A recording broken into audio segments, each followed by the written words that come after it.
The other thing I don't have a sample of, it's called a gamma lid. If you are buying grain in bulk, you need a way to store it to where it doesn't have to be completely airtight. You can buy Mylar bags and seal it in it, and they're airtight. It doesn't have to be completely airtight. A gamma lid is going to seal it basically airtight.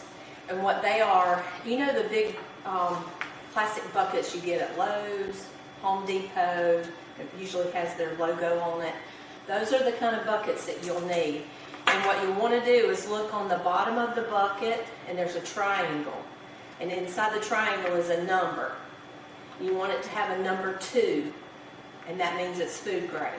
So those Lowe's buckets, Home Depot buckets, Tractor Supply, all of those have that number 2 in the triangle on the bottom. I don't have anything plastic to show you, but you want to look for that and make sure it's food grade.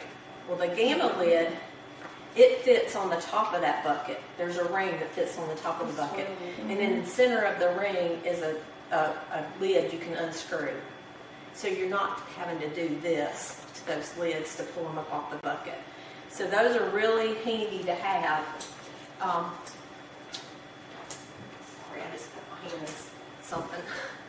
Those are really handy to have, the gamma lids. That keeps your grain. So you'll need a big bucket. You'll need a gamma lid to store it, because you don't want bugs to get in it. That's, no bugs. And you want to store it in a place that's dry. You don't want to put it in a real humid environment. However, one lady that I watch, her blog, she's from Florida, and she stores all of her grains in her storage building. She said she's never had a problem.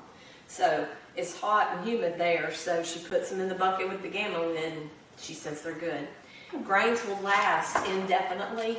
I've heard testimony of grains being found in the tombs of the pharaohs, and they got it